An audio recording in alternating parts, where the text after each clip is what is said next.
Yes, we are live now.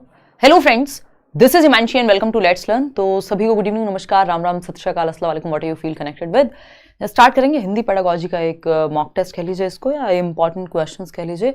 एक चीज़ का ध्यान रखना है कि एक भ्रांति फैल गई है इंटरनेट पे कि अब जो है हिंदी पेडागोजी के क्वेश्चंस बिल्कुल चेंज हो गए हैं, पुराने टॉपिक्स नहीं आते हैं, ये नहीं होता है, वो नहीं होता है।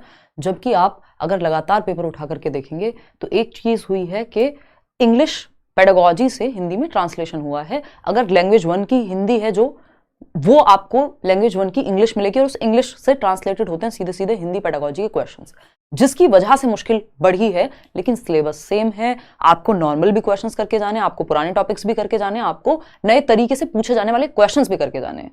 तो दोनों ही चीजें मैं लास्ट टाइम कोई प्रीवियस ईयर करा रही थी और किसी का कॉमेंट आया कि अब तो ये क्वेश्चन आते ही नहीं है, क्या पढ़ा रहे हो। इसी बार अगस्त 2023 के पेपर क्वेश्चंस थे और वो मतलब मुझे इतना अजीब लगा इस बात को लेकर के कि यार हम मतलब एज लर्नर्स प्रीवियस ईयर इस साल का पेपर भी नहीं कर रहे हैं क्या ठीक से। बस हमने सोच लिया है कि अब तो जो हमें समझ में आ रहा है वो हमें आएगा ही नहीं, पेपर में तो आएगा ही नहीं अगर हमारे समझ में आ रहा है तो ये भ्रांति नहीं रखनी है, समझना है। क्योंकि टॉपिक या सिलेबस चेंज नहीं हुआ है, पूछने का तरीका थोड़ा परिवर्तित हुआ है। जिनके पास इंग्लिश पेडागोजी है, इंग्लिश और हिंदी दोनों लैंग्वेज जिन्होंने ली हुई हैं, उनको इसमें हेल्प मिल जाएगी, उनको एक एज मिल जाएगा। क्योंकि अगर आपको इंग्लिश पेडागोजी समझ में आती है तो वही ट्रांसलेटेड है हिंदी में भी। तो बस इतना अंतर हुआ है, बाकी सिलेबस में कोई परिवर्तन नहीं है। 30 क्वेश्चंस करेंगे, आउट ऑफ 30 कितना आप स्कोर करते हैं वो दिखेगा, और थोड़ा सा एक पढ़ने का तरीका डेवलप करना है और कुछ नहीं है। टेलीग्राम पे आपकी कुछ पीडीएफ्स हैं जो पेंडिंग है वो मिल जाएंगी। परसों हम एक मैराथन सेशन रखेंगे शाम को 9 बजे सीडीपी का, और चाइल्ड डेवलपमेंट इन पेडागोजी अपना उसको कंप्लीट करेंगे। 30 में से 30 आप एक सेशन से स्कोर कर पाएंगे। स्टार्ट करते हैं। लाइक शेयर सब्सक्राइब आप कर ही लेंगे। पहला क्वेश्चन आपके सामने है और पोल में आप जवाब देंगे, ठीक है जी। तो समझते हैं क्वेश्चन नंबर 1, पढ़िए और आंसर कीजिए। देखते हैं क्या कहानी है। राष्ट्रीय शिक्षा नीति डैश के अध्ययन की वकालत करती है, यानी जो NEP है, नेशनल एजुकेशन पॉलिसी है, वो किसकी एडवोकेसी करती है। मैं हिंदी और इंग्लिश दोनों में बता करके चलूंगी।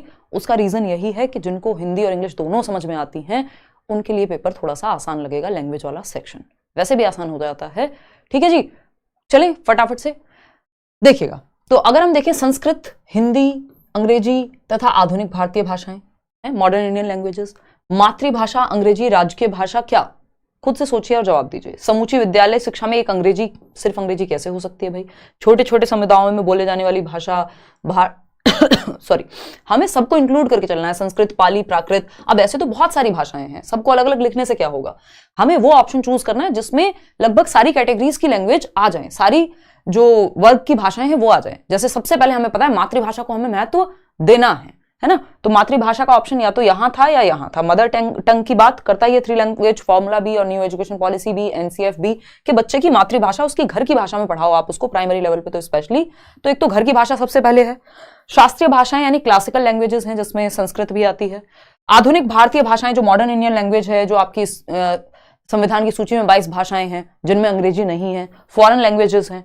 ये जो है यहाँ पे सही उत्तर बनेगा, कोई और कॉम्बिनेशन उस तरह का बनता ही नहीं है ना। रिपीटेड क्वेश्चन है ये। चलिए आगे बढ़ते हैं। क्वेश्चन नंबर 2 देखेगा।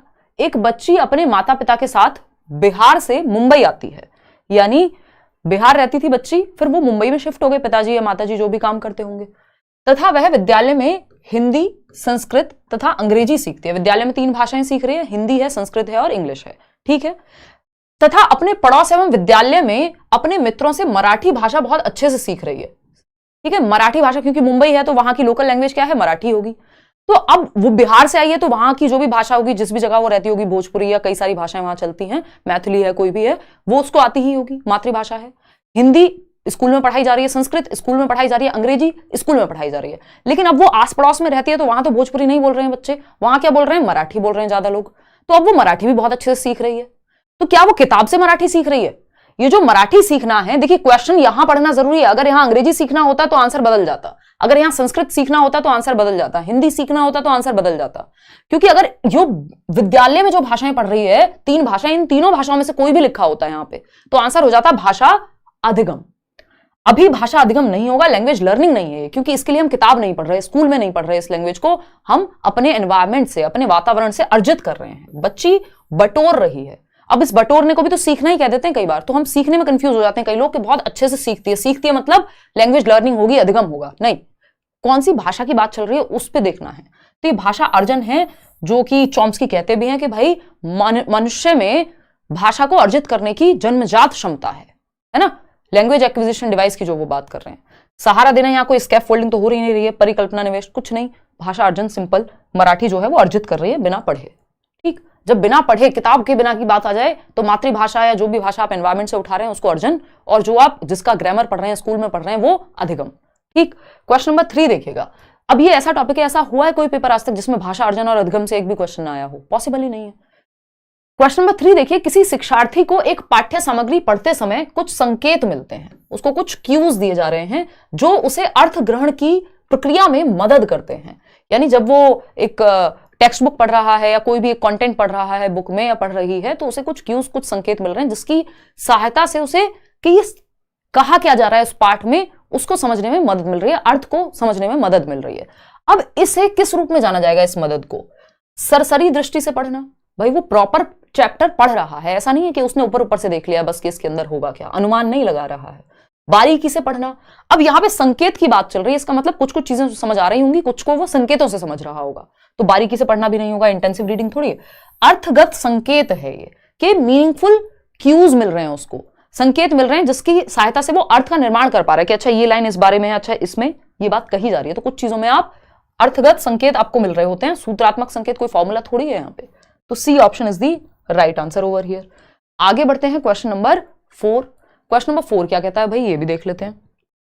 श्रवण की प्रक्रिया में यानी लिसनिंग की प्रोसेस में मुख्य विचार समझना, यानी मेन आइडिया क्या है, उस पाठ में क्या कहा गया है उसको समझना, अनुमान लगाना यानी प्रिडिक्ट करना, निष्कर्ष यानी आप समराइज कर पा रहे हैं, कंक्लूजन निकाल पा रहे हैं कि इसमें भाषा में बात क्या हुई, सॉरी इस चैप्टर में बात क्या हुई है, सारांश निकाल पा रहे हैं यानी समराइज कर पा रहे हैं, कंक्लूड कर पा रहे हैं।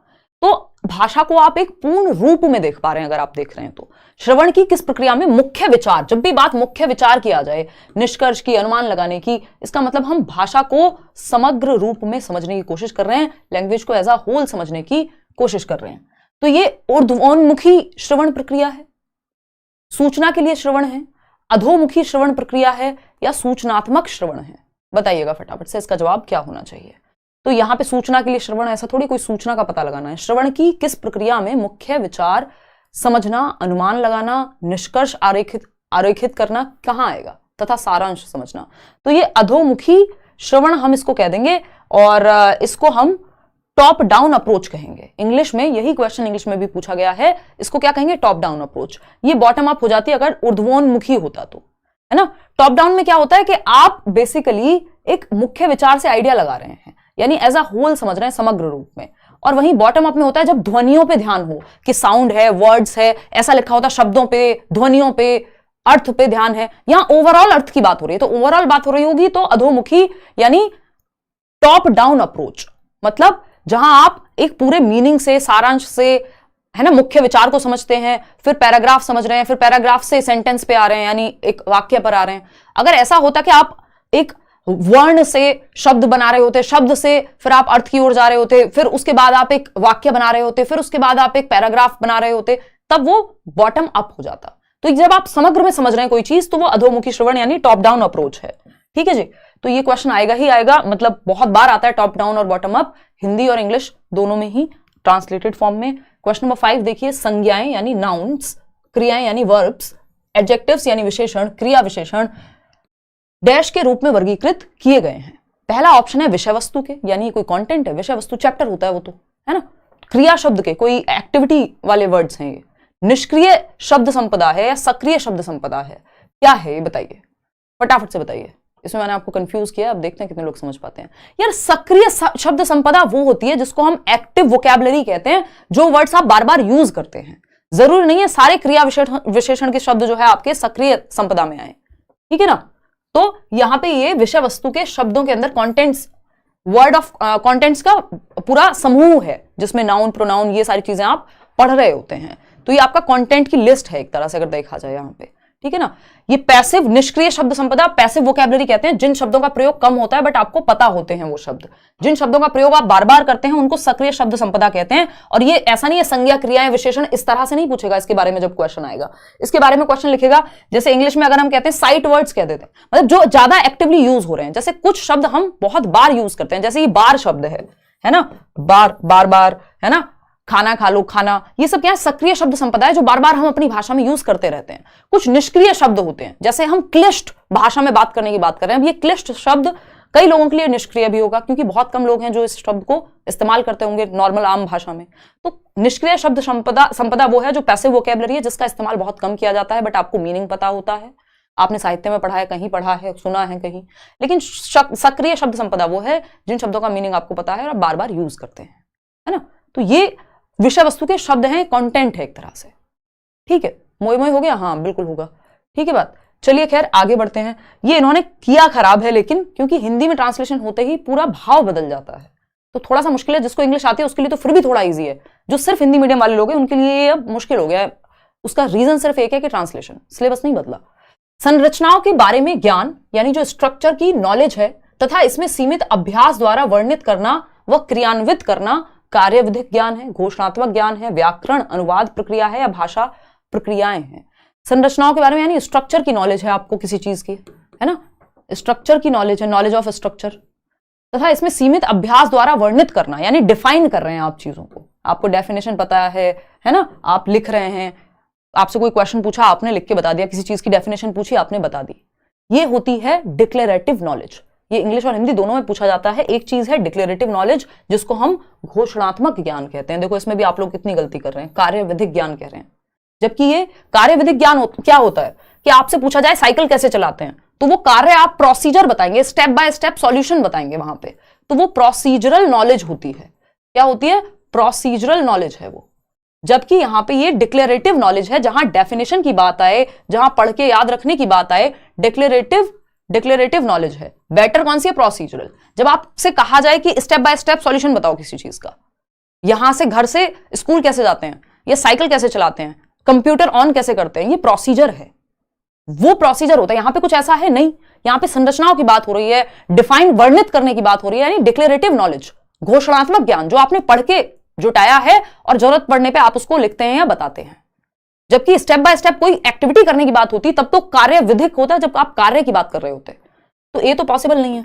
व्याकरण अनुवाद प्रक्रिया और ये सब यहां बनते ही नहीं है कि भाषा प्रक्रियाएं हैं। अब ऐसे तो आप किसी भी चीज को कह देंगे, एग्जैक्ट बताना होता है। क्वेश्चन नंबर 7 देखिए एक बार, ये क्या कहता है भाई? प्राकृतिक भाषा में संदर्भ से पठन सामग्री का स्रोत, यानी संदर्भ से सीख रहे हैं आप नेचुरल लैंग्वेज में। बनावटी पठन सामग्री, तो बनावटी तो हो नहीं सकता, संदर्भ तो कॉन्टेक्स्ट क्या होता है? नेचुरल होता है कि आपने न्यूज़पेपर में कुछ पढ़ा और आप संदर्भ में समझ गए, कोई कहानी पढ़ी संदर्भ में समझ गए, कोई बात कि आपको रियल लाइफ एग्जांपल दिया तो मतलब संदर्भ से समझाया गया है, ठीक है। साहित्यिक कार्य, मे बी नॉट, पाठ्य पुस्तक के लेखकों द्वारा विकसित पठन कार्य, पठन सामग्री, सिर्फ पाठ्य पुस्तक के लेखक, कोई और ज्ञान नहीं हो सकता, कोई न्यूज़पेपर का एग्जाम्पल नहीं हो सकता, कोई न्यूज में कोई बात चल रही हो वो संदर्भ नहीं हो सकता, बिल्कुल हो सकता है ना। तो इसका आंसर प्रमाणिक पठन सामग्री है, ऑथेंटिक रीडिंग मटेरियल जिसको हम कहते हैं, कि जो संदर्भ से आप सीख जा रहे हैं। ये जरूरी नहीं है कि आपके चैप्टर से ही रिलेटेड है, किसी भी कॉन्टेक्स्ट से आप समझ पा रहे हैं। ऑथेंटिक मटेरियल, ये न्यूज़पेपर आर्टिकल हो सकता है, कोई और चीज हो सकती है, मैगजीन हो सकती है कोई, है ना। आगे बढ़ते हैं, क्वेश्चन नंबर 8 देखिएगा, निम्नलिखित में से कौन सा भाषा आकलन के बारे में सही है, यानी लैंग्वेज के असेसमेंट के बारे में सही है। जब आप टेस्ट कर रहे हैं, आकलन कर रहे हैं, शिक्षार्थियों की उपलब्धि कि कितना सीखा है, शिक्षार्थियों के व्याकरणिक ज्ञान का आकलन कि सिर्फ उनको व्याकरण कितना आता है, ग्रामर की नॉलेज कितनी है, शिक्षार्थियों की भाषाई निपुणता का आकलन यानी उनको वो कितने पारंगत हैं, कितनी भाषा उनको आती है, स्तर क्या है, या यह पता करना कि शिक्षार्थियों को क्या नहीं आता है, कि क्या नहीं आता है, सिर्फ यही पता करना उद्देश्य हो गया? नहीं, आकलन के बारे में यहां पे जो सही बात है वो ज्यादा बेहतर है, शिक्षार्थियों की भाषाई निपुणता का आकलन करना। हालांकि ऐसा नहीं था कि डी बिल्कुल गलत थी, यह पता करना कि शिक्षार्थियों को क्या नहीं आता है, सिर्फ ये पता करना क्या नहीं आता है, ये थोड़ा सा प्रॉब्लमेटिक है। अगर यहां पे लिखा होता कि ये है उपचारात्मक या आपका एक होता है निदानात्मक परीक्षण, तब हम कहते हैं कि हाँ जहां गैप है वो पता करना है, लेकिन इन्होंने ओवरऑल आकलन की बात की है, तो हम देख रहे हैं कि निपुणता कहां है, स्ट्रेंथ कितनी है, कितना आता है, ये बेटर ऑप्शन बाकी तीनों में बनता है। अदरवाइज ऐसा नहीं कि उपलब्धि का पता नहीं लगाया जा सकता, लेकिन उपलब्धि के लिए उपलब्धि प्रश्न पत्र बनाया जाता है, ठीक है ना। तो C option is only right अगर हम इन सब में देखें तो। सही उत्तर जो है सी ही है। क्वेश्चन नंबर 9 देखिएगा, ये क्या कहता है भाई, क्वेश्चन नंबर 9 कहता है निम्नलिखित में से कौन सा भाषा की कक्षा में त्रुटियों के विषय में सही है, यानी गलतियों के विषय में, है ना, एरर्स के बारे में। तो त्रुटियां शिक्षार्थियों तथा शिक्षक दोनों के लिए सीखने के क्षेत्र और प्रतिपुष्टि हैं, यानी दोनों को हेल्प करती है, टीचर और स्टूडेंट दोनों को, और फीडबैक का काम करती है टीचर के लिए भी कि बच्चे कैसे गलती करते हैं, कहां सुधरवाना है, मतलब चर्चा कहां करनी है, कैसे अच्छे मेथड्स का, अच्छे शिक्षण विधियों का इस्तेमाल करना है, और बच्चे के लिए भी कि उसको पता चले कि वो कहां उसको दिक्कत है, कहां सुधार की आवश्यकता है ना। तो ये बेहतर है, लेकिन फिर भी पढ़ेंगे बाकी चारों ऑप्शंस। हमारा रूल है कि चारों ऑप्शन नहीं पढ़ेंगे तो जवाब नहीं देंगे। शिक्षार्थी जब भाषा का प्रयोग करते हैं तभी के तभी त्रुटियों को सुधारना, देखो तुरंत नहीं सुधारना होता, चाहे हिंदी हो, इंग्लिश हो, सीडीपी हो, तुरंत गलती सुधारना कोई तरीका नहीं है। बच्चों को मौका दिया जाना चाहिए, अवसर दिए जाने चाहिए, फीडबैक की तरह देखना है। त्रुटियां केवल शिक्षक के लिए सीखने का क्षेत्र है, क्यों बच्चे के लिए कुछ दिक्कत हो जाएगी, नहीं। त्रुटियां द्वितीय भाषा में प्रथम भाषा के हस्तक्षेप का संकेत है, यानी जब आप सेकंड लैंग्वेज सीख रहे हैं तो फर्स्ट लैंग्वेज का उसमें बाधा बनना, जबकि हम उसको बाधा नहीं मानते हैं। और दूसरी बात, सिर्फ ऐसा थोड़ी है कि गलतियां सिर्फ उसी केस में होती हैं, त्रुटियां कहीं भी होती हैं, लर्निंग का पार्ट है, सीखने का हिस्सा है त्रुटियां। क्वेश्चन नंबर 10 देखिएगा, 10वां सवाल क्या कहेगा भाई, ये कहता है एक भाषा शिक्षक सामाजिक विज्ञान के साथियों के साथ मिलकर भारत की सांस्कृतिक विविधता, यानी जो डाइवर्सिटी है हमारे इंडियन कल्चर में, पर प्रदत्त कार्य देता है, होमवर्क दिया है कोई। शिक्षार्थियों को इस विषय पर रिपोर्ट लिखने के, इंडिया में जो डाइवर्सिटी है उस पर रिपोर्ट लिखनी है आपको, तथा पोस्टर तैयार करना है, एक पोस्टर बनाना है, एक रिपोर्ट लिखनी है। करने के लिए सामाजिक विज्ञान की पुस्तक तथा इतिहास, भूगोल, संस्कृति तथा राजनीति से संबंधित अन्य पुस्तकें तथा दस्तावेजों को पढ़ना है, यानी बहुत सारी सामग्री दे दी जो पढ़नी है, ठीक। अब भाषा अधिगम की यह प्रक्रिया क्या कहलाती है, ये जो लैंग्वेज लर्निंग की प्रोसेस है इसको क्या कहेंगे। पहला ऑप्शन है सामाजिक विज्ञान में भाषा, यानी सिर्फ सोशल साइंस में लैंग्वेज है। सामाजिक विज्ञान का प्रदत्त कार्य है कि ये सिर्फ सामाजिक, तो क्या सिर्फ सामाजिक विज्ञान की बात है, भारत की सांस्कृतिक विविधता में भारत की भाषाएं भी आएंगी, भारत की संस्कृति भी आएगी, इतिहास भी आएगा, पता नहीं कितने सारे सब्जेक्ट्स आ जाएंगे। तो और ये सब जानेगा कैसे बच्चा, भाषा के माध्यम से जानेगा, इसको कहते हैं लैंग्वेज अक्रॉस करिकुलम, है ना। सिर्फ 38% लोग सही जवाब दे रहे हैं। समूची पाठ्यचर्या में भाषा, अब ये इंग्लिश पेडागोजी में हम कब से करते हैं, ये हिंदी में भी आता है, LAC लैक बोलते हैं, समूची पाठ्यचर्या में भाषा, यानी लैंग्वेज अक्रॉस करिकुलम। जो पाठ्यचर्या है, जितने भी सब्जेक्ट्स हैं, जितनी भी एक्टिविटीज हैं, सब हम भाषा के माध्यम से ही तो सीख रहे हैं। तो जो भी भाषा हमने सीखी है स्कूल में आकर के, चाहे वो हिंदी है, इंग्लिश है, जब हम उस भाषा के माध्यम से अन्य विषयों को समझ रहे हैं या उस भाषा का इस्तेमाल कर रहे हैं अलग अलग सब्जेक्ट्स में, तो मतलब एक करिकुलम में हम, एक लैंग्वेज अक्रॉस करिकुलम है, भाषा हमें हेल्प कर रही है सारी ही चीजों को समझने में, चाहे वो संस्कृति हो, चाहे वो कोई भी सब्जेक्ट हो। भाषा लेखन का विकास नहीं है, ये सिंपल बात है। समूची पाठ्यचर्या में भाषा, ये सिर्फ सामाजिक विज्ञान तक सीमित नहीं है ये बात, ये टॉपिक में हो सकता है उनको बहुत सारी रिपोर्ट्स अलग अलग पढ़नी पड़े। क्वेश्चन नंबर 11 देखिएगा, एक शिक्षार्थी नए व्याकरणिक रूपों को सीखते समय पहले से सीखे हुए व्याकरणिक नियमों का आधार बनाती है, यानी जो नियम, जो ग्रामेटिकल रूल्स उसको पहले से आते थे बच्ची को, वो अप्लाई कर रही है जब वो नई नॉलेज को सीख रही है, यानी पूर्व ज्ञान को नवीन ज्ञान में वो क्या कर रही है, अप्लाई करने की कोशिश कर रही है। इस अधिगम तकनीक को क्या कहा जाएगा, संज्ञानात्मक युक्तियां, मेटाकॉग्निटिव युक्तियां हैं, या आकृति आधारित हैं, या फिर सहयोगात्मक अधिगम है। क्या कोई किसी का सहयोग कर रहा है, नहीं। देखो अब आप इसमें बहुत ही तेजी से लगे हुए हैं, मेटाकॉग्निटिव युक्तियों पे जवाब दे रहे हैं आप। इसमें मेटाकॉग्निटिव युक्ति तब बनती, परासंज्ञानात्मक युक्ति तब बनती जब बच्चा क्या कर रहा होता, रिफ्लेक्ट भी करे, रिव्यू भी करे, है ना, रिव्यू करके प्लान भी करे, है ना, रिव्यू, रिफ्लेक्ट, प्लान, मैनेज, ये सब आता। अगर देखो कभी ना कई बार ऐसा होता है कि हमें वर्ड से समझना होता है कि हमें किस तरफ लेके जाना चाह रहा है क्वेश्चन, है ना। जब भी मेटाकॉग्निटिव क्वेश्चन होगा, थिंकिंग अबाउट थिंकिंग, यानी अपने चिंतन पे विचार कर रही है ना, प्रकाश डाल रही है, प्लानिंग कर रही है, फिर एक मैनेजमेंट है, इस तरह के शब्द, इनमें से कुछ ना कुछ शब्द आपको जरूर मिलेंगे जब मेटाकॉग्निटिव की बात होगी कि चिंतन पे चिंतन हो रहा है। या सिंपल बात है, व्याकरणिक नियमों के आधार बनाते हुए नए व्याकरणिक रूपों को सीखते समय पहले से सीखा हुआ जो उसका ओल्ड नॉलेज है, यानी जो उसकी मेमोरी है, जो उसका संज्ञान है, जो कॉग्निशन है, उसी का इस्तेमाल कर रही है। कुछ बियॉन्ड थोड़ी जाने की बात हो रही है। तो सिंपल कॉग्निटिव स्किल्स हैं कि वो प्रीवियस नॉलेज का इस्तेमाल कर रही है, अपनी थिंकिंग का, रीजनिंग का, संज्ञानात्मक युक्तियां हैं जो हमारा दिमाग से जितनी भी चीजें जुड़ी हुई हैं, यानी वो थिंकिंग यानी चिंतन भी करेगी, रीजनिंग यानी तर्क भी करेगी, यानी वो इमेजिन करेगी, कल्पना भी करेगी, वो मेमोरी यानी स्मृति का भी इस्तेमाल करेगी जो पहले सीखा गया है। तो थिंकिंग अबाउट थिंकिंग नहीं हो रहा है, रीजनिंग अबाउट रीजनिंग नहीं हो रहा है, रिफ्लेक्ट करने की बात नहीं हो रही है, जस्ट ये आपकी संज्ञानात्मक युक्तियों के इस्तेमाल की बात हो रही है। तो A option is the right answer, ना कि मेटाकॉग्निटिव। मेटाकॉग्निटिव के लिए आपको ये हिंट्स मिलेंगे, छोटे छोटे शब्द एक्स्ट्रा भी देगा वहां पे, या कुछ चिंतन पे चिंतन करने की बात हो रही होगी। क्वेश्चन नंबर 12 देखिएगा, एक शिक्षार्थी सीमित समझ के साथ एक पठन सामग्री को पढ़ पाती है, यानी जितना भी उसको समझ है, वो एक चैप्टर है उसको पढ़ पा रही है मान लीजिए, वह पठन सामग्री को बहुत अच्छी तरह पढ़ पाती है तथा अवबोधन कार्य को अपने बड़े भाई की सहायता से करती है। जहां उसको समझना होता है, कोई भी काम एक्स्ट्रा अगर उसको करना है तो वहां पे वो हेल्प ले लेती है, जहां उसको मुश्किल लग रही होती हैं चीजें। शाहिद मिर्जा किसकी? अपने भाई की। भाई की हेल्प क्या कहलाएगी? स्कैप फोल्डिंग कहलाएगी। स्कैप फोल्डिंग क्या होती है? मचान होती है, ढांचा होती है, सहारा मिलना होता है, टेम्परेरी हेल्प यानी अस्थायी मदद, यानी वो पढ़ रही है, जहां उससे खुद नहीं हो रहा वो मदद ले देती है भाई की। तो इस मदद लेने को क्या कहेंगे? सिंपल है, सहारा मिलना, है ना। ट्यूटरिंग का मतलब ये थोड़ी है सब कुछ नया भाई सिखा रहा है, जहां दिक्कत है वहां भाई मदद कर रहा है, तो इसे सहारा मिलना, पाड़, ढांचा, स्कैप फोल्डिंग कुछ भी कह सकते हैं। कोचिंग तो ये हो गया कि आपको बिल्कुल जहां दिक्कत नहीं भी हो सकता बिल्कुल चैप्टर से शुरू कर रहे हैं, सिर्फ जहां दिक्कत है वो वहां मदद देने की बात हो रही है, अस्थायी मदद है ना, परिकल्पना निवेश नहीं। आगे बढ़ेंगे नेक्स्ट क्वेश्चन पे। क्वेश्चन नंबर 13, एक्स्ट्रा दिमाग नहीं लगाना, हिंदी पेडागोजी या पेडागोजिकल जो लैंग्वेज पेडागोजी के क्वेश्चंस हैं उनमें टू द पॉइंट आंसर ढूंढना होता है, ये सबसे बड़ी बात है। क्वेश्चन नंबर 13 देखिए, वह कार्य जो शिक्षार्थियों को शब्दों की आकृतियों से जुड़ने, अर्थ निकालने तथा प्रयोग करने में सहायता करता है, यानी कोई काम है जिसमें वो मीनिंग डिड्यूस कर रहे हैं, आकृतियां कैसे कौन सा शब्द बनता है उससे जुड़ने की बात कर रहे हैं, कैसे अप्लाई करेंगे उस शब्द को उसकी बात हो रही है। तो व्याकरण सीखने में संप्रेषणात्मक कार्य है, अर्थ ग्रहण करने के लिए भाषा सीखने का कार्य है, या फिर व्याकरण सीखने के लिए संरचनात्मक कार्य है। स्ट्रक्चर थोड़ी सीख रहे हैं कि वाक्य में ये ऐसे मिल मिल के एक वाक्य बनता है, ऐसी बात तो नहीं हो रही है। कार्य विधिक व्याकरण है, यानी एक्टिविटी बेस्ड व्याकरण है, तो कोई एक्टिविटी भी ऐसा सच नहीं हो रही है।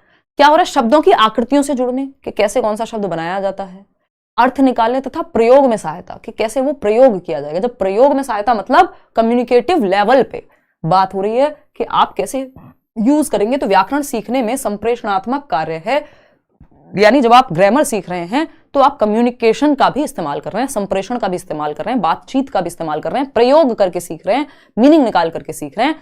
आकृतियों से जुड़ने से जो पहला शब्द है ना, आकृतियों से जुड़ने, यानी ये हमें लग सकता है कि स्ट्रक्चर की बात कर रहा है, लेकिन बाकी दोनों इशारा करते हैं किसकी तरफ? संप्रेषणात्मक कार्य की तरफ। तो अगर ये व्याकरण की संरचनात्मक कार्य अगर आकृतियों के आगे कुछ और लिखा होता कि इसमें आप संरचना देख रहे हैं, कैसे कौन सा वाक्य बनता है, ये सब लिखा होता, तब सी ऑप्शन हो सकता था। तो A option is the only right answer over here. आगे बढ़ेंगे, क्वेश्चन नंबर 14 देखिएगा एक बार और जवाब दीजिएगा, थोड़ा सा बड़ा क्वेश्चन लगेगा देखने में। क्वेश्चन नंबर 14 क्या कहता है? निम्नलिखित में से कौन सी व्याकरण सीखने में सचेतनता में वृद्धि करने वाली रणनीति है? सचेतनता बोले तो कॉन्शियसली आप व्याकरण को यानी ग्रामर को सीख रहे हैं। पहला ऑप्शन है व्याकरणिक इकाइयों को नियम की तरह प्रस्तुत करना, यानी जो व्याकरणिक इकाई यानी यूनिट्स हैं आपकी ग्रामर की, भाई ये नाउन होता है उसको पहले नियम की तरह कर रहे हैं प्रस्तुत, यानी उसका रूल बता रहे हैं।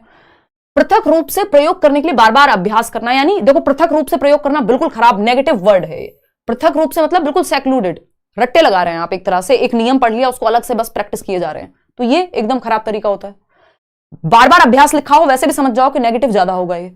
बी ऑप्शन है व्याकरण भाषा को संदर्भ में या व्याकरण या भाषा को संदर्भ में प्रस्तुत करना। देखो ये संदर्भ बहुत प्यारा वर्ड है, एकदम पॉजिटिव वर्ड है। कॉन्टेक्स्ट में व्याकरण सीखना, कॉन्टेक्स्ट में ग्रामर, संदर्भ में कुछ आप पढ़ रहे हैं, मूवी देख रहे हैं, कोई किताब में स्टोरी पढ़ रहे हैं, कहानी पढ़ते समय आपने अर्थ भी जान लिया तो व्याकरण भी सीख गए और पता लग गया कि आपने रट्टे भी नहीं लगाए नियमों के।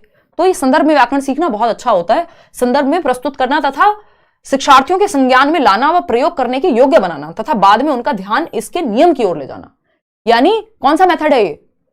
इंडक्टिव मेथड है ना, आगमन विधि, उदाहरण से नियम की ओर, यानी पहले आप उदाहरण दे रहे हैं, संदर्भ में सीख रहे हैं, कहानी आप कोई कहानी पढ़ रहे हैं, बता रहे हैं अच्छा अपने फेवरेट सिटी का नाम बताओ, ये लिखा वो लिखा, फिर आपने बाद में परिभाषा बताई कि किसी व्यक्ति वस्तु स्थान के नाम को, ये जो हमने सारी चीजें लिखी हैं इनको संज्ञा कहते हैं, यानी आप नियमों पे बाद में लेके जा रहे हैं संदर्भ के बाद। तो ये निगमनात्मक विधि है, इंडक्टिव मेथड है, उदाहरण से नियम की ओर जाना। ठीक, व्याकरण पुस्तक अथवा अभ्यास पुस्तिका से व्याकरण के नियमों को प्रस्तुत करना, मतलब सिर्फ नियम सिखा रहे हैं तो ये निगमनात्मक डिडक्टिव मेथड हो जाता। फिर ये सचेतनता में वृद्धि नहीं होती, सीधा रट्टे लगा रहे होते आप अनकॉन्शियसली। व्याकरण से जुड़े प्रश्न पठन सामग्री अथवा किसी वृत्तांत से लिए जाते हैं और अभ्यास द्वारा सीखे जाते हैं, तो ये रटंत विद्या की तरफ ले जाता हमें, जबकि हम यहाँ पे सचेतन रूप कॉन्शियसली बच्चे का ध्यान जाए उस पर बात चल रही है। क्वेश्चन नंबर 15 देखिएगा, देखिए क्वेश्चन नंबर 15 देखिएगा और जवाब दीजिएगा। 15 देखिए, ये अधिगम के सिद्धांत के रूप में रचनावाद का विश्वास है। रचनावाद पे क्वेश्चन आते हैं। रचनावाद क्या है? कंस्ट्रक्टिविज्म, जिसमें 3 लोग हैं रचनावादी जो आपके सिलेबस में महत्वपूर्ण हैं। एक पियाजे हैं जिनको रेडिकल कंस्ट्रक्टिविस्ट यानी उग्र रचनावादी कहते हैं, वाइगॉस्की हैं जिनको सामाजिक रचनावादी यानी सोशल कंस्ट्रक्टिविस्ट कहते हैं, और ब्रूनर हैं जिनको कॉग्निटिव कंस्ट्रक्टिविस्ट यानी संज्ञानात्मक संरचनावादी कहते हैं। तीनों महत्वपूर्ण हैं। रचनावाद क्या कहता है? आपका एनसीएफ, आपकी एनईपी सब रचनावाद को फॉलो करते हैं। रचनावाद ये कहता है कि बच्चे के अर्थ निर्माण पे, उसके सक्रिय अधिगम पे, एक्टिवली वो सीखे, मीनिंगफुल लर्निंग हो, अपॉर्चुनिटीज दें, आप उसको अवसर दें, है ना, बच्चे को एक्टिव रखो। रचनावाद कहता है ज्ञान की रचना कर सकता है बच्चा, यानी वो खाली बर्तन नहीं है। जो कौन कहता था? जॉन लॉक कहते थे 17वीं शताब्दी में कि बच्चा तो टैबुला रासा है, कुछ भी भर दो। व्यवहारवाद यही कहता है, लेकिन रचनावाद ये कहता है ज्ञान की रचना संभव है। ठीक है ना? तो अधिगम के सिद्धांत के रूप में रचनावाद का विश्वास है। अब रचनावाद जहां आ गया, समझ जाओ बच्चे को एक्टिव रखना है, और सारी पेडागोजी बच्चे को एक्टिव रखने के ही चारों इर्द गिर्द घूमती है। बच्चे को सक्रिय रखना है, ऑप्शन ढूंढ लो। जहां सबसे ज्यादा सक्रिय होगा बच्चा, वही उत्तर सही है। बच्चे कक्षा कक्ष शिक्षण के माध्यम से नवीन ज्ञान प्राप्त करते हैं, यानी क्लासरूम में टीचिंग हो रही है उससे, तो इसमें तो बच्चा उतना एक्टिव नहीं लग रहा हमें। चलो फिर भी बाकी ऑप्शन पढ़ते हैं। भाषा संरचनात्मक अभ्यास के द्वारा सीखी जाती है। बहुत ही खराब तरीका। जब तक आपसे ये ना पूछे संरचनात्मक विधि यानी स्ट्रक्चरल मेथड में क्या होता है, तो स्ट्रक्चरल मेथड में स्ट्रक्चर से सिखाते हैं आप, अदरवाइज ये बोरिंग तरीका है। सभी शिक्षार्थी एक ही तरह से सीखते हैं, तो ये तो एकदम रोबोट थोड़ी है, शिक्षार्थी हैं भाई, विविधता रखते हैं, विभिन्न तरीके से सीखेंगे। एक ही ऑप्शन बचता है जो कि आप लोग बहुत संख्या में दे भी रहे हैं, 69% लोग सही उत्तर। बच्चे अपने पूर्व ज्ञान से जोड़कर सीखते हैं। मीनिंगफुल लर्निंग कब होगी? जब ओल्ड नॉलेज से न्यू नॉलेज को, पूर्व ज्ञान से नवीन ज्ञान को, प्रीवियस नॉलेज से न्यू नॉलेज को जोड़ करके सिखाया जाएगा। तो D option is the right answer. जब नींव पे बिल्डिंग बनाई जाएगी। नींव क्या है? पूर्व ज्ञान। बिल्डिंग क्या है? जो आप ऊपर नई इमारत खड़ी करेंगे, जो नया ज्ञान है।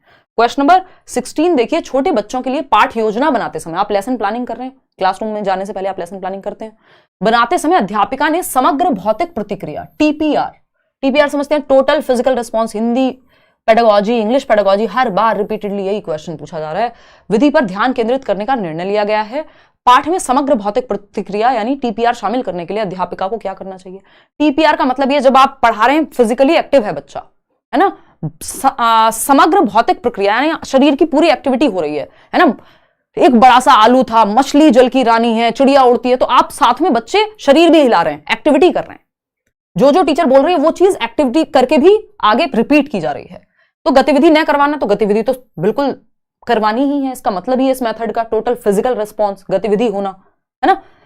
कक्षा में कुछ शारीरिक गतिविधियां करनी चाहिए, बिल्कुल सही बात है। गतिविधियां कराएं जो अपनी सीट पे बैठे बैठे नहीं हो सके, और जोड़ों या समूह में काम करें। क्यों भाई, खड़े हो जाएंगे तो क्या हो जाएगा? कक्षा में कुछ श्रवण संबंधी गतिविधियां नहीं, इसमें साथ साथ बच्चे बोलते भी हैं, एक्टिविटी करते हैं टीचर के पीछे पीछे। तो B option is the right answer. Question number 17 देखिएगा। क्वेश्चन नंबर 17 कहता है, व्याकरण सिखाने का कौन सा उपागम इस मत को प्रोत्साहित करता है कि भाषा अधिगम नियमों को सीखने से संबंधित है, यानी नियम से सीखनी है भाषा। भाषा अधिगम नियमों से सीखने, यानी लैंग्वेज लर्निंग किससे होती है? रूल्स से होती है, रूल्स के माध्यम से, नियमों के माध्यम से। नियम क्या है? संज्ञा की परिभाषा एक नियम है। आपने परिभाषा बताई, उसके बाद आप उदाहरण पे गए। याद आ रही है किसकी बात हो रही है? इसको हम निगमनात्मक विधि कहते हैं। व्याकरण अनुवाद तब होगा जब ट्रांसलेट करके सिखा रहे हो, तो ग्रामर ट्रांसलेशन मेथड सबसे पुरानी विधि है, ट्रेडिशनल या पारंपरिक मेथड भी कहते हैं। यहाँ पे वो बात नहीं हो रही कि व्याकरण के नियम, या अगर हम बात कर रहे हैं कि भाषा को सिखा रहे हैं ट्रांसलेट करके, है ना, यानी अनुवाद करके, वैसा कुछ नहीं है। यहाँ पे सिंपल लिखा है भाषा अधिगम नियमों के द्वारा, तो नियम के द्वारा है निगमनात्मक, जिसको हम कहते हैं डिडक्टिव मेथड। डिडक्टिव मेथड यानी रूल से एग्जाम्पल, a+b², पहले रूल बताया और फिर उदाहरण दिए, फिर क्वेश्चन सॉल्व कराए। पहले संज्ञा की परिभाषा यानी noun is the name of a person, place और थिंग, पहले डेफिनेशन लिखवाई, फिर एग्जांपल्स दिए कि तुम्हारा दोस्त राम भी जो है एक नाउन है, तुम्हारी फेवरेट सिटी दिल्ली भी एक नाउन है, तुम्हारी फेवरेट फूड छोले भटूरे भी एक नाउन है। तो ये क्या डिडक्टिव मेथड है, रूल टू एग्जाम्पल, परिभाषा से उदाहरण की ओर। आगमनात्मक क्या है? ये इंडक्टिव मेथड है, जहां उदाहरण से नियम की ओर जाते हैं। पहले उदाहरण संज्ञा का, बाद में परिभाषा। संप्रेषणात्मक होता है जब आप कम्युनिकेशन के माध्यम से, यहाँ पे रूल्स पे ज्यादा प्रभाव, मतलब रूल्स का प्रभाव होता नहीं है, लेकिन यहाँ रूल की बात हुई है निगमनात्मक। क्वेश्चन नंबर 18 देखिएगा, फटाफट से जवाब दीजिएगा। क्या कहता है क्वेश्चन नंबर 18? एक अध्यापक कक्षा 5 के शिक्षार्थियों को मुक्त लेखन कार्य देने की योजना बना रहे हैं। मुक्त लेखन कार्य क्या होता है? बच्चे फ्री राइटिंग कर पाएंगे, उनके मन में जो आएगा वो लिखेंगे। अधिकांश अध्यापकों द्वारा निम्नलिखित में से किस बात पर ध्यान केंद्रित करना चाहिए? शिक्षार्थियों की लिखावट पे। देखो, ना तो राइटिंग महत्वपूर्ण होती है, ना सटीकता महत्वपूर्ण होती है, स्पेशली प्राइमरी क्लासेस में आप एक्यूरेसी पे ध्यान नहीं देते। अरे कहीं गलती से स्पेलिंग मिस्टेक तो नहीं हो गई, अरे एकदम परफेक्ट ए बनाया है कि नहीं, यार अभी तो वो सीख ही रहा है। फ्री राइटिंग का मतलब है वो अपने आप को अभिव्यक्त कर पाए, एक्सप्रेस कर पाए। तो विषय वस्तु में प्रवाहता को, यानी फ्लुएंसी होनी चाहिए, उसके विचार निकलने चाहिए, बाहर बहने चाहिए, है ना कि सटीकता यानी एक्यूरेसी होनी चाहिए, गलती नहीं हो जाए, लिखावट एकदम सटीक हो, ये सब चीजें हो जाएंगी। यदि प्रवाह ही नहीं है तो कोई फायदा नहीं है। प्रवाह और सटीकता नहीं, एक्यूरेसी बड़ी क्लासेस का काम है, छोटी क्लासेस का नहीं। तो C option is the right answer. आगे बढ़ेंगे क्वेश्चन नंबर 19 पर। आ गया फिर से वही क्वेश्चन घूम के। ये दोनों साल के पेपर मिक्स किए हैं और आपको दिख रहे हैं कि क्वेश्चन टॉपिक नहीं भटके हैं, टॉपिक वही चल रहे हैं, बस तरीका पूछने का बदल रहा है। टॉप डाउन से आशय है समग्र, तो पढ़ के तो सब कुछ जाना है भाई, सिलेबस सेम है जब, तो पढ़ के तो जाएंगे ना हम। तो टॉप डाउन से आशय है समग्र अर्थ पर ध्यान देना। अभी हमने थोड़ी देर पहले भी बात की थी कि जब समग्र अर्थ की बात आए तो समझ जाना टॉप डाउन की बात हो रही है, ऊर्ध्वमुखी की। और अगर बॉटम अप की बात आएगी तो ये समग्र नहीं लिखा होगा, यहाँ पे ध्वनि की बात हो रही होगी, अर्थ की बात हो रही होगी, है ना, संरचनाओं की बात हो रही होगी, ठीक है ना। तो टॉप डाउन से आशय क्या होता है? समग्र अर्थ, होल, सारांश है, आपका निष्कर्ष है, अर्थ समझ रहे हैं आप संदर्भ में, तो ये सब टॉप डाउन। पूछा क्या है हमसे? अधोमुखी, बॉटम अप से क्या आशय है? लघु उत्तरीय प्रश्न पूछने पर ध्यान देना, पाठ्य वस्तु और अमूर्त विचारों के सार पर ध्यान देना, तो ये तो क्या हो जाएंगे, ये तो समग्र वाली बात हो जाएगी। पठन पूर्व पर ध्यान देना, पाठ्य पुस्तक के शब्दों और वाक्यों पर ध्यान देना, बात सही है।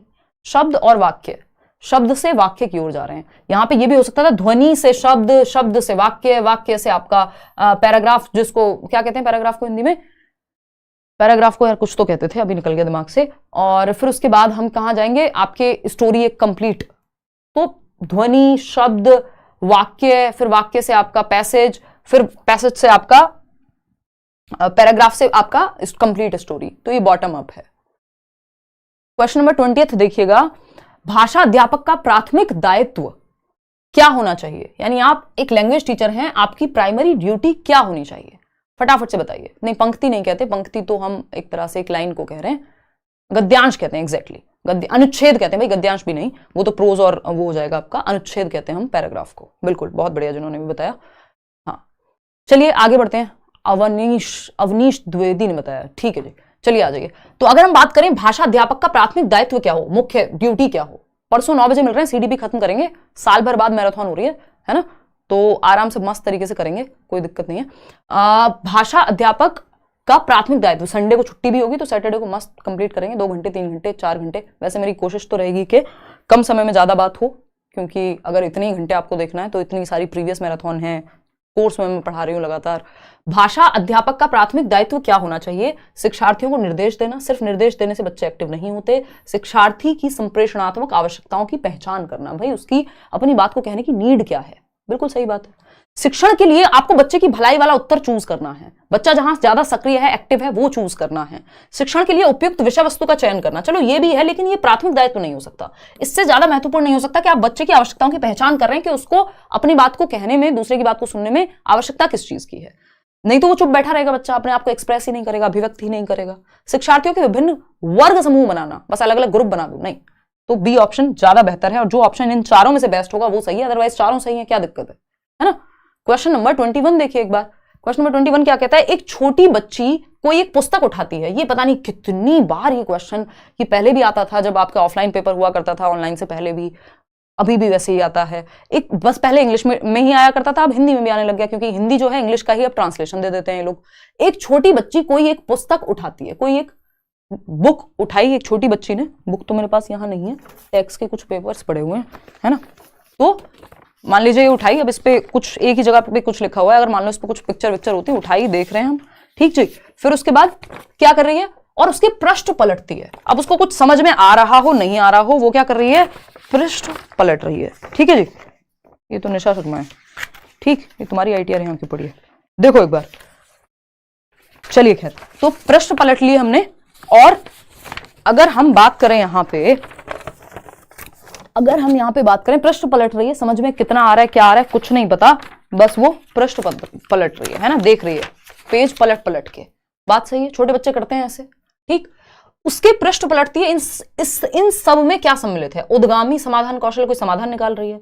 एमरजेंट साक्षरता कौशल है, आपको भी पता है, मुझे भी पता है, ये एमरजेंट लिटरेसी कहलाता है। एक बच्चा जब किताब को पलटे, है ना, उसको समझ में आए ना आए, इसमें दो चीजें शामिल होती हैं जनरली। एक होता है स्क्रिबलिंग, यानी बच्चा जब ऐसे ही आपका कुछ भी, उसके पेन, हाथ में पेन आया, लिखना विखना आता नहीं है, बट वो कुछ भी किलम काटी करता रहेगा, यानी वो एमरजेंट लिटरेसी, यानी अभी सीखने की जिज्ञासा है, सीखेगा अब आगे भाषा को, ठीक। दूसरा क्या है?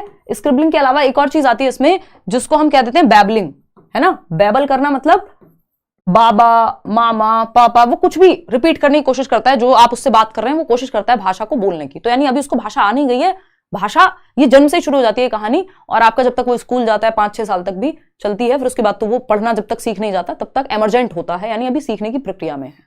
तो उद्गामी एमरजेंट साक्षरता कौशल, जब वो पलट पलट के देख रहा है, उसको समझ में आए ना आए, ठीक, इसको क्या कहेंगे?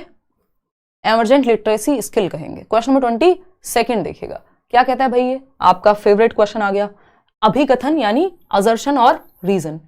देखिए, तो अभिकथन क्या है? इसका स्टेटमेंट है, शिक्षार्थी भाषा अर्जित करते हैं क्योंकि वे ऐसा करने के लिए आनुवांशिक रूप से पूर्वानुकूलित होते हैं और ऐसे में परिवेश की कोई भूमिका नहीं होती। यहां तक की बात तो सही थी कि ठीक है, हमारे अंदर इनहेरेंट एबिलिटी है, भाषा को एक्वायर कर लेंगे, जेनेटिक क्षमता है, ऐसा नॉम चॉम्स्की भी कहते हैं। लेकिन ऐसा नहीं हो सकता कि परिवेश की कोई भूमिका नहीं होती। बिना परिवेश के क्षमता ही तो है, आप में हेरिडेटरी या जेनेटिक क्षमता है, बिना परिवेश के भाषा विकसित नहीं हो सकती, है ना। अगर आपके आसपास कोई भाषा ही नहीं बोलता जब से आप पैदा हुए हैं, बेशक आप में क्षमता होती, आप बोल ही नहीं पाते। अगर साइकिल चलाना सीखते ही नहीं, एनवायरमेंट में होती ही नहीं साइकिल, तो क्षमता रखी रह जाती। तो एनवायरमेंट की भूमिका नहीं है, ये तो नहीं कह सकते, ये तो गलत हो गया, फॉल्स है ये। तो ए गलत है, यहां लिखा हुआ है गलत, बाकी तो कहीं गलत ही नहीं लिखा हुआ।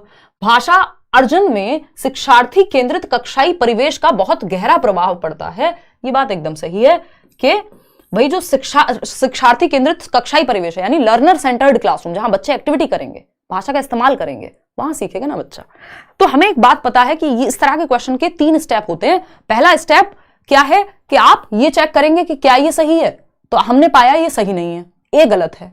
फिर हम देखेंगे क्या आर सही है, तो आर बिल्कुल सही है। क्या दोनों एक दूसरे के लिए सही है? तो जब ये पहले गलत था तो दोनों एक दूसरे के लिए सही की बात ही नहीं बनती, प्रश्न ही नहीं उठता कि दोनों सही है कि नहीं। हमें जब ये वाली शर्त ही हमारी फेल हो गई कि ए गलत है और आर सही है, तो सिंपल हो जाएगा ए गलत है पर आर सही है।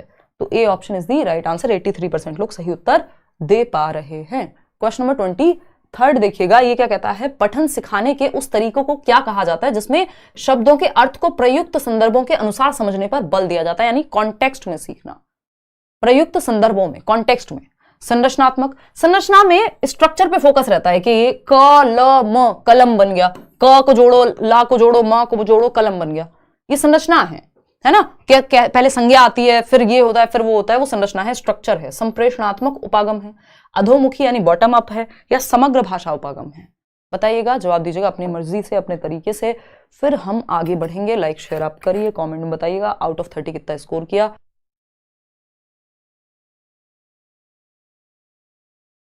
देखते हैं भाई, समझते हैं। अगर हम बात करें तो संरचनात्मक उपागम, संप्रेषणात्मक उपागम, अधोमुखी, क्या क्वेश्चन क्या, फिर से पढ़ते हैं।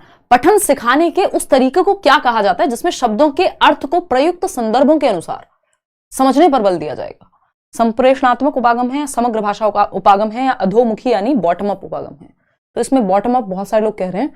और पठन सिखाने के उस तरीके को क्या कहा जाता है जिसमें शब्दों के अर्थ को प्रयुक्त संदर्भों में, संप्रेषणात्मक उपागम, अधोमुखी, संदर्भ में शब्दों के अर्थ को, अधोमुखी के साथ जा रहे हैं हम। इसमें हल्का सा कंफ्यूजन मुझे भी है क्योंकि हिंदी ट्रांसलेशन की वजह से थोड़ा गड़बड़ होता है ना। समग्र भाषा उपागम तो इसे इसलिए नहीं कहेंगे क्योंकि वहां पे फिर हम शब्दों के अर्थ की बात नहीं करते, समग्र रूप से सीखने की बात करते हैं। संप्रेषणात्मक पे मुझे हल्का सा डाउट था, लेकिन वो इसलिए नहीं होगा क्योंकि यहाँ लैंग्वेज को यूज करने की बात उतनी नहीं हो रही है ना। तो बेटर ऑप्शन यहाँ बॉटम अप ही बचता है, फिर भी मैं एक बार इसको चेक कर लूंगी, ठीक है। तो सी के साथ ही हम जा रहे हैं, आगे बढ़ते हैं नेक्स्ट क्वेश्चन पे। नेक्स्ट क्वेश्चन है क्वेश्चन नंबर 24। क्या कहता है? भाषा के बारे में चिंतन करने, और अच्छा क्वेश्चन है ये, भाषा के स्टार मार्क कर सकते हो आप इसको, भाषा के बारे में चिंतन करने, और ये हर सब्जेक्ट में आता है अब, मतलब सीडीपी, हिंदी, इंग्लिश तीनों में, भाषा के बारे में चिंतन करने और बात करने की योग्यता को क्या कहेंगे? थिंकिंग अबाउट लैंग्वेज, और बात भी करना उसके बारे में, है ना, कि ये चिंतन कैसे होता है, क्या होता है, ठीक। अधिभाषिक या विचार विमर्श योग्यता, ध्वन्यात्मक, यानी ध्वन्यात्मक तो फोनोलॉजिकल हो गया जब आप साउंड की बात कर रहे हैं। निपुण वक्ता, तो सिर्फ वक्ता की बात थोड़ी हो रही है, सोचने की भी बात हो रही है ना, ये थोड़ी कह रहे हैं कि बोलने की बात हो रही है, बहुत अच्छा बोलते हैं आप। उद्गामी साक्षरता, ये एमर्जेंट लिटरेसी भी नहीं है कि बच्चा पलट के देख रहा हो। भाषा के बारे में चिंतन, यानी थिंकिंग अबाउट लैंग्वेज और उसके बारे में बात करना, ये अधिभाषिक या विचार विमर्श योग्यता है। इसको मेटाकॉग्निटिव स्किल भी कह सकते हैं लोग। आगे बढ़ेंगे इंग्लिश में, आगे बढ़ेंगे क्वेश्चन नंबर 25 पे 5 सवाल और हैं। एक माँ ने कक्षा 2 की अध्यापिका से पूछा कि मैंने इस बात पर ध्यान दिया कि मेरी बच्ची कभी कभी ऐसे शब्द बोल जाती है जो उसने कभी अपने वयस्कों से या भाई बहनों से सुने ही नहीं है आसपास। यह कैसे संभव है? इस प्रश्न का निम्नलिखित में से सबसे उपयुक्त आंसर क्या है कि एक बच्चा वो शब्द इस्तेमाल कर रहा है जो उसने कभी सुने ही नहीं अपने आसपास। बताइए। सिंपल बात है। क्या बात है कि हमारे अंदर आंतरिक क्षमता होती है भाषा को क्रिएट करने की, जो नॉम चॉम्स्की कहते हैं जेनरेटिव ग्रामर कह देते हैं जिसको हम, ठीक है ना। रचनावादी उपागम के अनुसार बच्चे नई भाषाएं आविष्कृत करते हैं। हाँ, कर सकते हैं। बच्चे भाषा केवल अपने वयस्कों से अनुकरण करके सीखते हैं। तो ये व्यवहारवादी या स्किनर के बारे में जब क्वेश्चन पूछा जाए, जो कि पूछा जाता है, तब आप कहेंगे हाँ, अनुकरण करके सीख लेते हैं, नकल करके, ठीक है ना। रचनावादी लोग ऐसा नहीं कहते, वो कहते हैं रचना करते हैं वो भाषा की। मनुष्य का मस्तिष्क भाषा सीखने के लिए सहज रूप से अनुकूलित है। ये ऑप्शन हमें अब इससे ज्यादा अच्छा लगने लग गया। बताऊंगी क्यों लगने लग गया। इसीलिए मैं कहती हूँ चारों ऑप्शन पढ़ने हैं, चारों सही हो सकते हैं पेडागोजी में, लेकिन बेस्ट जो होगा वो नंबर दिलाएगा, क्वेश्चन के अकॉर्डिंग जो बेस्ट होगा।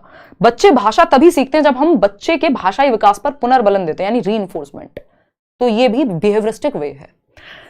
हमसे पूछा है कि उसने जो नहीं सुना वो भी वो बोल पा रही है, इसका रीजन रचनावादी उपागम के अनुसार बच्चे नई भाषाएं आविष्कृत करते हैं। देखो बस यहां एक गड़बड़ हो गई कि नई भाषाएं आविष्कृत करते हैं। उसने ये नहीं कहा कि मेरी बच्ची वो भाषा बोल पा रही है जो उसने सुनी ही नहीं। मां ने कहा है कि ऐसे शब्द बोल पाती है जो उसने सुने नहीं। तो इसका मतलब मनुष्य का मस्तिष्क भाषा सीखने के लिए सहज रूप से अनुकूलित है, यानी we have the innate ability to acquire language, जो कि नॉम चॉम्स्की कहते हैं। जेनेटिकली हमारे अंदर वो क्षमता है। इसलिए ए ऑप्शन सही नहीं होगा, क्योंकि नई भाषा आविष्कृत करने के लिए, नई भाषा बनाने की बात तो यहां नहीं हुई थी, देखिए, ठीक है ना। तो सी ऑप्शन के साथ हम जाएंगे कि सहज रूप से हमारे अंदर क्षमता है, जेनेटिकली हमारा जो मस्तिष्क है उस तरह से बना है कि वो नए शब्द क्रिएट कर सके। इसी को तो जेनरेटिव ग्रामर कहते हैं। अगर हम बात करें क्वेश्चन नंबर 26 की, प्रारंभिक साक्षरता को सुसाध्य बनाने की एक युक्ति है जिसमें एक वयस्क और एक बालिका, यानी एक कोई अडल्ट है और एक बच्ची है, दोनों साथ साथ एक पुस्तक देख रहे हैं, एक बुक है उसको देख रहे हैं। वयस्क प्रश्न पूछता है। वयस्क ने क्या पूछा? प्रश्न पूछा। एक अडल्ट है ना, और एक बच्ची है, क्यूट सी, छोटी सी, है ना, पता नहीं ये कौन सी बच्ची बनाई और कितनी क्यूट है ये, बट मान लो आप ये बच्ची है। अब अडल्ट ने क्वेश्चन पूछा बच्ची से, बुक पढ़ रहे हैं दोनों मिलकर के, आपसी संवाद को प्रोत्साहित करता है, आपस में डिस्कशन करेंगे, डायलॉग करेंगे। फिर दोनों की भूमिका बदलती है। इस बार बच्ची अडल्ट से क्वेश्चन पूछ रही है कुछ पढ़ के चैप्टर से, बालिका वयस्क से प्रश्न पूछती है। यह युक्ति क्या कहलाती है? साझा पठन नहीं कहते, साझा पठन नहीं कहते। यार आप लोग इंग्लिश वाली मैराथन, मतलब इंग्लिश वाला मॉक टेस्ट देख लेते ना, इतनी गलती नहीं होती, क्योंकि इन्होंने बताया बहुत सोच समझ के काम किया सीबीएसई ने। इन्होंने कहा कि हम लैंग्वेज 1 की इंग्लिश का ही ट्रांसलेशन करेंगे हिंदी में, लैंग्वेज 1 की जो हिंदी होगी, है ना, और लैंग्वेज 2 की ही, जो लैंग्वेज 2 है दोनों वो सेम मिलेंगी और लैंग्वेज 1 दोनों सेम मिलेंगी। अब मजे की बात क्या है, कोई भी दोनों सेम लैंग्वेज तो ले नहीं सकता। अगर आपने लैंग्वेज 1 हिंदी लिए तो आपको लैंग्वेज 2 इंग्लिश लेनी पड़ेगी, है ना। तो खैर ये कहानी अलग है। अब यहां पे देखो सिंपल बात है, साझा पठन होता है शेयर्ड रीडिंग। शेयर्ड रीडिंग में जनरली आपको ये नहीं मिलेगा कि एक अडल्ट है, क्वेश्चन इस तरह से नहीं पूछेगा कि एक अडल्ट है। शेयर्ड रीडिंग बच्चे आपस में पीयर्स, सहपाठी, क्लासमेट्स, ग्रुप बना के सीख रहे होंगे, वो शेयर्ड रीडिंग है ना। या हाथ से टीचर होगा और सब बच्चे भी पढ़ रहे हैं साथ में। लेकिन एक अडल्ट है, एक वयस्क है और एक बच्चा है, ग्रुप की बात नहीं हो रही है। शेयर्ड रीडिंग में हमेशा ग्रुप की बात होती है ना, किसकी? समूह की बात हो रही है। 2-4 बच्चे, 2-4 लोग होंगे उसमें। यहाँ पे एक वयस्क है और एक बच्ची है। इसको हम संभाषिक पठन कहते हैं। इस बार से क्वेश्चन पूछना शुरू किया इन्होंने। इसको हम क्या कहते हैं? डायलॉगिक रीडिंग कहते हैं। यानी डायलॉग हो रहा है, एक बच्ची सवाल पूछ रही है, फिर अडल्ट जवाब दे रहा है, फिर अडल्ट जवाब दे रहा है, फिर बच्ची सवाल पूछ रही है, दोनों मिलकर के पढ़ रहे हैं। यानी रीडिंग भी हो रही है और डायलॉग भी हो रहा है। डायलॉग दो लोगों के बीच में, है ना। तो संभाषिक पठन है। सी नहीं हो सकता इसका जवाब। साझा पठन में ग्रुप होता है, एक मॉडल पठन होता है, टीचर जब पढ़ के दिखाए कि भाई ऐसे पढ़ना है, ये सही उच्चारण है, तो बच्चे फिर पीछे पीछे पढ़ रहे हैं। कथावाचन तो आपको पता ही है, ठीक है ना, कि कोई कथा पढ़ रहा है कोई बच्चा, तो संभाषक पठन है, डायलॉगिक रीडिंग है। जब एक अडल्ट हो और एक बच्ची हो, जब ग्रुप हो तो वो शेयर्ड रीडिंग हो जाएगा। अगर ये संभाषक नहीं होता ऑप्शन में, तब हम एक बार को शेयर्ड के साथ जा भी सकते थे। एक अध्यापक शिक्षार्थियों के भाषा के श्रवण कौशलों का विकास कैसे कर सकता है? देखिए, आपको पता है 4 प्रकार के कौशल हैं, सु बो पाली। ये सिंपल एक फंडा हमने बनाया हुआ है सालों साल से, सु बो पाली, सुनना, बोलना, पढ़ना और लिखना, ठीक है जी। अब एक अध्यापक कौन से श्रवण कौशलों की बात हो रही है? श्रवण कौशल किसको कहते हैं? हम सुनने को ही कहते हैं, ठीक है, लिसनिंग स्किल्स को कहते हैं। इनको कैसे डेवलप करें? विद्यार्थियों को वह सब सुनने के लिए कहना जिसे वे निष्क्रिय होकर सुनते हैं, यानी जिस पे ध्यान ही नहीं होता बच्चे का, वो सुनते हैं, वो पैसिवली या अनकॉन्शियसली भी कह सकते हैं। शिक्षार्थियों से कक्षा में और कक्षा के बाहर सतत रूप से बात करके, अन्य भाषिक कौशलों को संबद्ध किए बिना केवल श्रवण कौशलों पे तो आइसोलेशन में नहीं सीखे जाते। सुबोपाली एक दूसरे से इंटर रिलेटेड होते हैं, एक दूसरे से जोड़ के जब हम सुन रहे होते हैं तो हम बोलना भी सीख रहे हैं सुनने के साथ। जब मैं यहां बोल रही हूं तो कई लोगों का उच्चारण भी ठीक होता है कि हाँ यार, इस शब्द को ऐसे उच्चारित कर सकते हैं, है ना, ऐसा होता है, आप में से कई लोग बताते हैं। जब आप सुन रहे होते हैं तो आप बोलना भी सीख रहे हैं, जब आप बोल रहे हैं तो आप सुन के भी आपका सुनने की स्किल भी बेटर हो रही है, क्योंकि 2 लोग बात कर रहे हैं, ऐसा थोड़ी है कि वो सिर्फ बोल ही रहा होगा एक व्यक्ति, दूसरा सुनेगा भी, ठीक है। शिक्षार्थियों के लिए ऐसे अवसर सृजित करना जिनमें वे तरह तरह के भाषा स्रोतों और लोगों से सुन सकें और अन्य श्रवण संबंधी गतिविधियों में संलग्न हो सकें। ज्यादा एक्टिव बच्चा यहां होगा इस ऑप्शन से भी ज्यादा, कि मतलब निष्क्रिय होकर सुनना एक बार को हम अनकॉन्शियस मान लेते कि हाँ वो नॉर्मल भाषा में, नॉर्मल माहौल में बात चल रही है, लेकिन ये ज्यादा बेहतर है कि जहां अवसर मिल रहे हैं बच्चे को, कि अलग अलग स्रोत हैं, मान लीजिए वो कोई डिबेट सुन रहे हैं, डिस्कशन सुन रहे हैं, टीवी में कुछ देख रहे हैं, या फिर वो क्लासरूम में उनको कोई दिखाई जा रही है, कोई कहानी, कोई नाटक हो रहा है, तो वहां पे भी वो सुन रहे हैं, तो बहुत सारी गतिविधियां हैं, तो बच्चा ज्यादा एक्टिव डी ऑप्शन में है, इसीलिए वो बेहतर है। बच्चा जहां सबसे ज्यादा एक्टिव है वो हमारे लिए बेस्ट है। क्वेश्चन नंबर 28 देखिएगा, असर्शन और रीजनिंग, यानी अभिकथन, स्टेटमेंट ए और इसका रीजन। हमें सिंपल 3 स्टेप की प्रोसेस है, 2 स्टेप में ही ज्यादातर काम निपट जाता है। पहला स्टेप क्या है? हम चेक करेंगे ए सही है कि नहीं, दूसरा है आर सही है कि नहीं, तीसरा है ए और आर एक दूसरे के लिए सही है कि नहीं, ठीक है ना। तो पहले चेक करेंगे ए सही है कि नहीं। प्राथमिक स्तर पर भाषा में सटीकता बहुत ही महत्वपूर्ण है। अभी बताया था एक्यूरेसी महत्वपूर्ण नहीं है, कि बच्चा कितने अच्छे से ग्रामर का यूज कर रहा है, कितने अच्छे से भाषा बोल रहा है, कितने अच्छे से उसको एक भी स्पेलिंग मिस्टेक या वर्तनी की अशुद्धि नहीं करता, ये सब महत्वपूर्ण नहीं है। प्राथमिक स्तर पर बच्चा अपने आप को अभिव्यक्त कर पाए, एक्सप्रेस कर पाए, वो जरूरी है। प्रवाहिता ज्यादा जरूरी है सटीकता से, ये प्राइमरी लेवल का काम नहीं है एक्यूरेट होना। तो ए तो गलत हो गया, ए गलत जनरली एक ही ऑप्शन में दिख रहा है, तो बाकी हमें देखने की भी जरूरत नहीं थी, बट फिर भी भाई आर पढ़ लेते हैं। व्याकरण प्राथमिक स्तर की पाठ्यचर्या का अभिन्न अंग है, यानी इंटीग्रल पार्ट है जो ग्रामर है। इंटीग्रल पार्ट मतलब हम संदर्भ में, कॉन्टेक्स्ट में ग्रामर सीख जाते हैं जब हम भाषा सीख रहे होते हैं, बिल्कुल सही बात है। तो यहां पे आर जो है वो सही है, बट ए गलत है, इसलिए A option is the only right answer over here. आगे बढ़ेंगे, only right option. Question number 29 देखिएगा, सेकंड लास्ट क्वेश्चन है, भाषा, भाषा अधिगम की प्रकृति और शिक्षण शास्त्रीय व्यवस्थाओं में दोनों की अनुप्रयोगिता के बारे में सैद्धांतिक स्थितियों एवं मतों को क्या कह सकते हैं? भाषा अधिगम की प्रकृति और शिक्षण शास्त्रीय व्यवस्थाएं, क्या हमारी भाषा हम सीखते कैसे हैं, उसका नेचर क्या है, ये सारी बातें हो रही हैं। और दूसरा क्या है, व्यवस्थाओं में दोनों की अनुप्रयोगिता के बारे में सैद्धांतिक स्थितियों एवं मतों को क्या कहते हैं? कि सैद्धांतिक स्थितियां बनाई हैं, कुछ थियोरेटिकल चीजें हैं, कुछ मत बनाए हैं, तो उसको अप्रोच कहते हैं, और इस अप्रोच को अप्लाई करने का तरीका कई बार टेक्निक कहलाता है। तो ये तो थियोरेटिकल क्वेश्चन है, उपागम कहलाएगा कि अप्रोच क्या है, थियोरेटिकल होती है। जब बात आए ना थियोरी की, सैद्धांतिक और या इंग्लिश में थियोरी, तो उपागम की ओर चले जाना। क्वेश्चन नंबर 30 आज के लिए आखिरी सवाल है भाई, क्या कहता है रचनात्मक मूल्यांकन, यानी फॉर्मेटिव असेसमेंट या फॉर्मेटिव इवेल्यूशन, ये लोग कह सकते हैं, परिवर्तन से संबंधित नहीं है। क्यों भाई? परिवर्तन, आकलन का मतलब ये ना कि आप कुछ बेहतर करना चाह रहे हैं, है ना, चेंज की जरूरत है, फीडबैक मिलेगा, उससे प्रतिपुष्टि मिलेगी। शिक्षण अधिगम प्रक्रिया में क्या हो रहा है ये देखा जाएगा, चलो देखा जा सकता है। अधिगम में हो रहे विकास और सुधार से संबंधित है, कितना विकास हुआ और सुधार कैसे कर सकते हैं, हाँ ये ऑप्शन बेटर लग रहा है। कोर्स में एक पूर्व निर्धारित या विशेष चरण में किया जाता है, ऐसा नहीं है, साल भर चलता रहता है ये सीसीई जो है, सतत एवं व्यापक मूल्यांकन। तो अधिगम में हो रहे विकास और सुधार, यानी क्या डेवलपमेंट है, बच्चे की निपुणता कितनी है, सुधार की कहां आवश्यकता है, ये दोनों चीजें शामिल हो जाएंगी। तो शिक्षण अधिगम प्रक्रिया में क्या हो रहा है, इससे बेहतर ऑप्शन सी है, जो अपने अंदर बाकी ऑप्शंस को समाहित करता है। देखो बेस्ट ऑप्शन वो है, या तो अपने अंदर वो बाकी ऑप्शंस को समाहित कर ले, या बाकियों से बेस्ट हो, सिंपल बात। तो C option is the right answer. जैसे जो आप लेट्स लर्न पे पढ़ रहे हैं, चीजें सारी कवर हो जाएंगी, और जो जरूरी है वो भी कवर हो जाएगा, सिंपल बात, बेस्ट ऑप्शन बन गया। देख रहे हो, अपनी ही तारीफ है। देखो एक बार, ये टेलीग्राम चैनल पे आपको पीडीएफ मिल जाएगी और जो 2-3 पीडीएफ रह गए वो भी मिल जाएंगी। परसों सैटरडे को 6 तारीख को 9 बजे आपका मैराथन है। मस्त तरीके से पढ़ेंगे, जो लोग लाइव देख पाए वो लाइव देखिएगा, अदरवाइज बाद में तो इतने सारे लोग देखते हैं कि आज तक भी चाइल्ड डेवलपमेंट इन पेडागोजी का, हालांकि इन चक्रों में हम पढ़ते नहीं है, बट जितने लोगों ने मैराथन आज तक सीडीपी की देखी है लेट्स लर्न पे, उतने लोग देखने वाले भी होंगे यूट्यूब पे, मुझे खुद नहीं पता था, है ना। तो वो 10 मिलियन जो है अपना एक मैराथन है पुराना, 6 मिलियन, ये सब बहुत सारे लोगों ने आपने देखी हुई है, देश भर में आप लोग देखते हैं। बाइलिंगुअल रखने की कोशिश रहती है ना, फिर भी कई लोगों को दिक्कत होती है। आउट ऑफ 30 क्वेश्चंस कितने ठीक हुए ये बता दीजिए आप, तो बाकी बातें तो होती रहेंगी। परसों रात को 9 बजे अपनी नींद वींद पूरी कर लेना, चाय पानी लेके बैठना और तसल्ली से, वो 30 नंबर नहीं है सिर्फ, वो आपको हिंदी और इंग्लिश पेडागोजी में भी मदद करते हैं, ठीक है। तो आउट ऑफ 30 क्वेश्चंस कितने ठीक हुए हैं ये बताइए। 21, 24, 26 और मॉक टेस्ट दीजिए जरूर, लेकिन अभी अगेन उस बात पे बहुत ज्यादा फोकस मत रखिए कि नंबर कितने आ रहे हैं। कोशिश कीजिए कि पढ़ कितना ज्यादा से ज्यादा सकते हैं, गलतियों को एनालाइज, विश्लेषण कितने अच्छे से कर सकते हैं, किस टॉपिक में गलती हो रही है, इस टॉपिक को कैसे सुधार सकते हैं। मॉक टेस्ट का एक पर्पस ये रखिए कि आपका पेपर ना छूटे, टाइम मैनेजमेंट के लिए वो काम आए। जिनके नंबर कम आ रहे हैं मैं उनके लिए कह रही हूँ, जिनके ज्यादा आ रहे हैं ठीक है, वो तो खुश रहें भैया, दें, लेकिन एनालाइज करना बहुत जरूरी है। कल मिलते हैं 9 बजे। Take care, bye bye, good night.